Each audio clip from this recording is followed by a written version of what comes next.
This is a review for the currently in moderation Romhack K-16 Story of Steel by Eevee.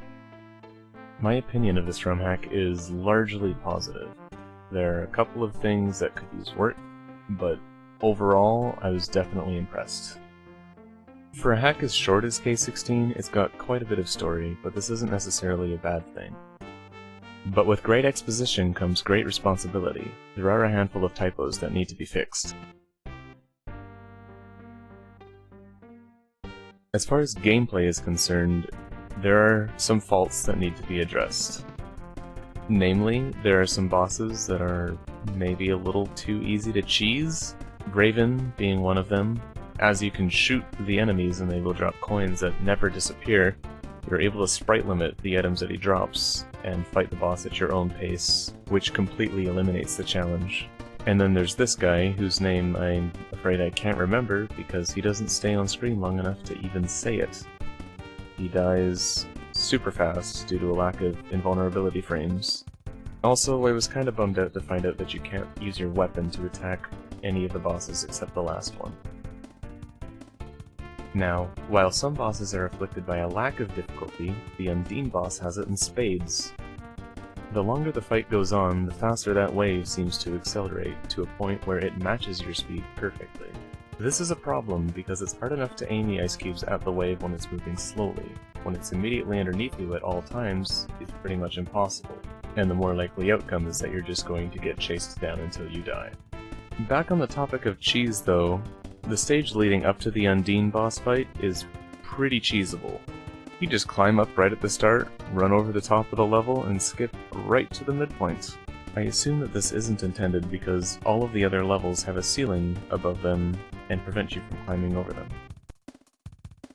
Lastly, the escape at the end of the game is a walk in the park with only a few hearts, and you happen to be supplied with 4 of them.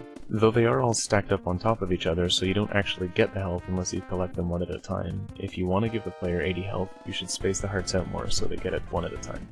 As far as level design is concerned, I found some things were not conveyed particularly well. The secret exit for this stage is completely invisible if your camera just happens to be aligned improperly.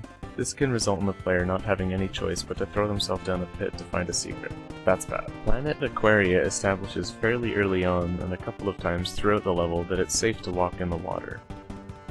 The player finds out later, probably the hard way, that this isn't always the case, when you fall into the water and just die. There's also the issue of very tall pokies that seem to be immune to lasers. There seems to be no way to kill these guys aside from just waiting for them to walk off the edge, which really slows down the flow of gameplay. This problem isn't isolated to just one level either. Rainbow Fortress has this platform that just disappears and kills the player without warning. But there was a little more frustrating than in the stage where the false floors come back without warning.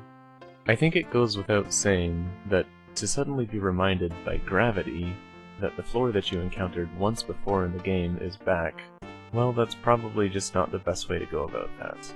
There isn't even a way to tell where the first hole begins until you fall into it the first time.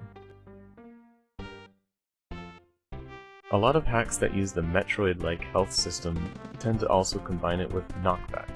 K-16 doesn't do this, and I think that's great, because knockback would make situations like this particular one an absolute nightmare, whereas K-16 actually allows you to benefit from your multiple hit points instead of just killing you after one mistake.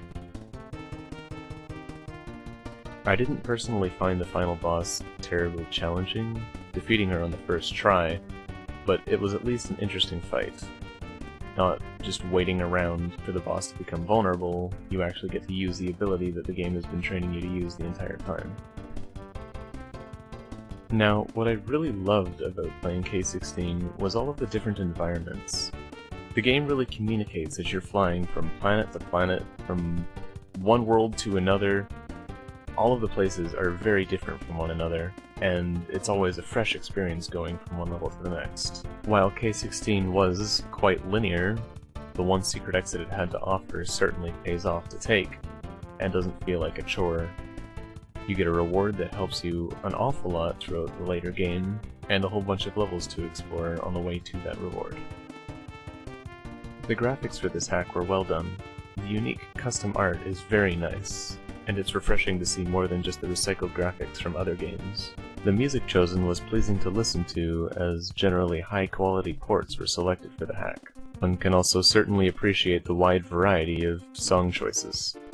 And just throwing this out there, I thought it was awesome that sometimes when you killed an enemy it would drop a heart instead of a coin. But what was up with the goal tape being 3 green balls laying on the ground? Seriously.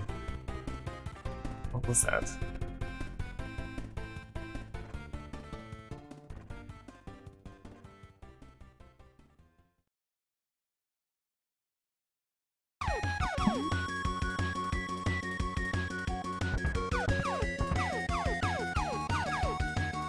Potatoes. I think they're supposed to be asteroids.